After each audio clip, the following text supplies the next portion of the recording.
સમાચાર આવી રહ્યા છે તેના પર સૌપ્રથમ નજર કરીશું। જી હા, કોંગ્રેસના 8 ધારાસભ્યોને પાર્ટીમાંથી બરતરફ કરાયા છે। કોંગ્રેસના 8 ધારાસભ્યોને બરતરફ કરી દીધા છે। બિલકુલ, કોંગ્રેસે 8 ધારાસભ્યોને પાર્ટીમાંથી બરતરફ કરી દીધા છે। જે પ્રકારે હાઈ વોલ્ટેજ ડ્રામા થયો, માંથી 6 વર્ષ માટે તેમને સસ્પેન્ડ કરવામાં આવ્યા છે। ક્રોસ વોટિંગ કરવા મુદ્દે તેમને બરતરફ કરવામાં આવ્યા છે। કોંગ્રેસના 8 ધારાસભ્યોને બરતરફ કરવામાં આવ્યા છે। ગઈકાલે કોંગ્રેસે જોઈ લીધું કે કોણ કેટલું પક્ષને વફાદાર છે, કોણ કેટલી નીતિ સાથે આગળ વધી રહ્યું છે, સિદ્ધાંતો અને વિચારો કોના કેવા છે, કોણ ધારાસભ્ય કેટલા સમયથી શું કરી હતા, એ તમામનો તાગ ગઈકાલે મેળવાઈ ગયો અને તેને જ લઈને કોંગ્રેસે 8 ધારાસભ્યોને પાર્ટીમાંથી બરતરફ કર્યા છે। ક્રોસ વોટિંગ કરવા મુદ્દે તેમને બરતરફ કરી દેવામાં આવ્યા છે।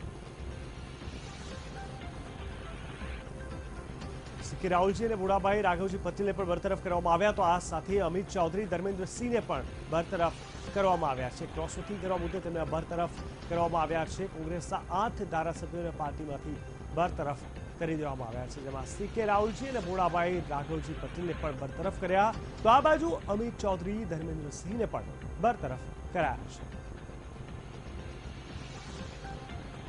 ચોક્કસથી ભાજપ અને કોંગ્રેસ માટે ગઈકાલની ચૂંટણી ક્યાંક ને ક્યાંક કહેવાય કે પ્રતિષ્ઠાનો જંગ હતો અને આ પ્રતિષ્ઠાના જંગમાં કોંગ્રેસે પોતાની પ્રતિષ્ઠા જાળવી બચી ગઈ, પરંતુ સાથે જ કોંગ્રેસે એ પણ ખ્યાલ આવી ગયો કે કેટલા ધારાસભ્યો કોંગ્રેસ સાથે ખરેખર નથી।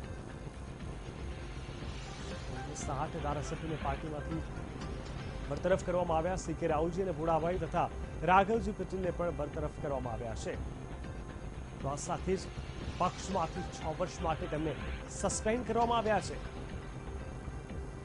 પક્ષના જે વર્ષો વર્ષ અને દાયકાઓના જે વિચારો હતા, જે નીતિ હતી, જે રાહ પક્ષે આપી હતી, તેનાથી વિરુદ્ધ જઈને પાર્ટીને ક્યાંક ને ક્યાંક કહેવાય કે છેતરી હોય તેવો અનુભવ કોંગ્રેસને થયો છે, કારણ કે જે લોકો વર્ષો વર્ષથી કોંગ્રેસમાં હતા તેમને પણ રાજીનામા આપી દીધા અને ક્યાંક ને ક્યાંક આ તમામની વચ્ચે તમામ લોકો જે પાર્ટીને વફાદાર નથી રહ્યા, પાર્ટી સાથે ઊભા નથી રહ્યા અને પરિણામે પાર્ટીની ઇમેજ પણ ક્યાંક ને ક્યાંક ખરડાઈ હોય, એવા તમામ ધારાસભ્યોને કોંગ્રેસ પાર્ટીએ બરતરફ કર્યા છે। કુલ